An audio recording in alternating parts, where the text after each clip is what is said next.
Praise the lord. জিহুৱাজিৰি আত্মিক YouTube চেনেলৰ সকলো শ্ৰোতাবৃন্দক প্ৰভু যীশুৰ পবিত্ৰ মহান নামত নমস্কাৰ জনাইছোঁ।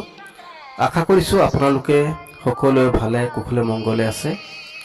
আজি মই এটি বিশেষ জৰুৰী বিষয় এটা আপোনালোকৰ আগত লৈ আহিছোঁ। আৰু বিষয়টো হৈছে যে আজি অসমৰ বিভিন্ন প্ৰান্তত এনেকুৱা বিশ্বাসীবিলাক আছে যিবিলাক বিশ্বাসী প্ৰভু বাক্যৰ পৰা বঞ্চিত হৈ আছে। আৰু কিছুমান ঠাইত এনেকুৱা আছে যে তেওঁলোকে শিক্ষিত নোহোৱাৰ কাৰণে তেওঁলোকে বাইবেল অধ্যয়ন কৰিব নোৱাৰে, আৰু বাইবেল অধ্যয়ন কৰিব নোৱাৰাৰ কাৰণে তেওঁলোকে প্ৰভুত যেনেদৰে বৃদ্ধি হ'ব লাগিছিলে সেই ধৰণে তেওঁলোকে আগবাঢ়িব পৰা নাই। আৰু কিছুমান ব্যক্তি এনেকুৱাও আছে যে তেওঁলোকে গীৰ্জালৈও নাযায়।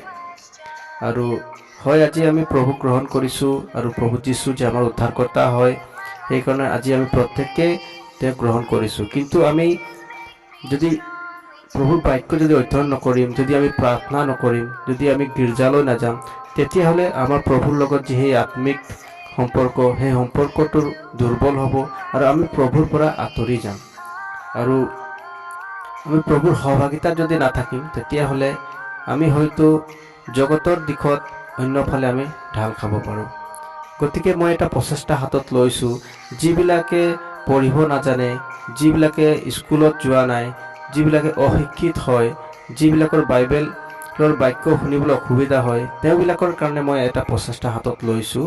আৰু জিহুৱাজিৰি এই ইউটিউব আত্মিক চেনেলৰ মাধ্যমত মই বাক্যবিলাক প্ৰচাৰ কৰিবলৈ চেষ্টা কৰিম বুলি মই এটা প্ৰচেষ্টা হাতত লৈছোঁ। আৰু এই প্ৰচেষ্টাত আপোনালোকে মোক সহায় কৰিব বুলি মই আশা কৰোঁ।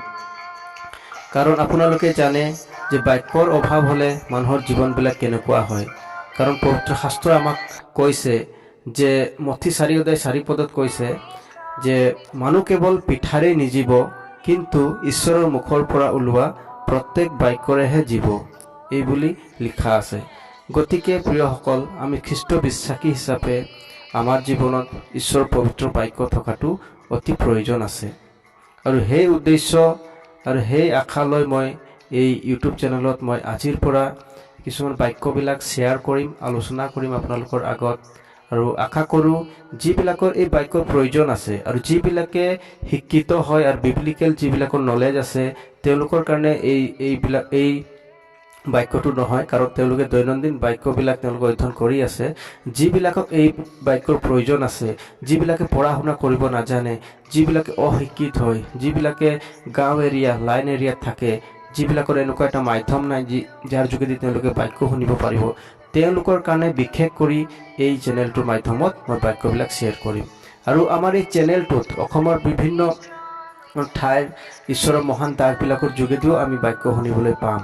তো গতিকে জিহুৱাজিৰি ইউটিউব আত্মিক চেনেলটোক আপোনালোকে ছাবস্ক্ৰাইব কৰিব আৰু যিমান পাৰে আপোনালোকে শ্বেয়াৰ কৰিব, যাতে যিবিলাক ব্যক্তিৰ প্ৰভুৰ বাক্যৰ অভাৱ হৈছে সেই ব্যক্তিবিলাকে যাতে প্ৰভুৰ বাক্য পাব পাৰিব আৰু নিজৰ জীৱনবিলাকক প্ৰভুত তেওঁলোকে আগুৱাই লৈ যাব পাৰিব।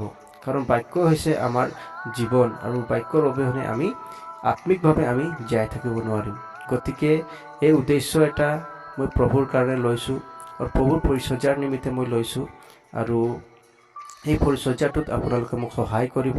আৰু মই যদি কিবা নাজানিছোঁ কৰিবৰ কাৰণে, আপোনালোকে মোক ফোন কৰি বা কমেণ্ট কৰি পেলাই মোক জনাব যে এই বিষয়বিলাক এনেকুৱা আগবঢ়োৱা হ'লে ভাল হয়। তো গতিকে আপোনালোকৰ দিহা পৰামৰ্শ, উপদেশবিলাক মই পাই থাকিম আৰু আপোনালোকৰ আশীৰ্বাদবিলাক মই পাই থাকিম। আৰু এই চেনেলটোৰ কাৰণে আপোনালোকে প্ৰাৰ্থনা কৰিব যাতে মই প্ৰভুত আগুৱাই যাব পাৰিম। মই আজিলৈ ইমানেই ক'লোঁ। আগন্তুক দিনবিলাকত আমি প্ৰত্যেক দিনে প্ৰভুৰ বাক্যৰ আলোচনা কৰি গৈ থাকিম। ধন্যবাদ। আমেন।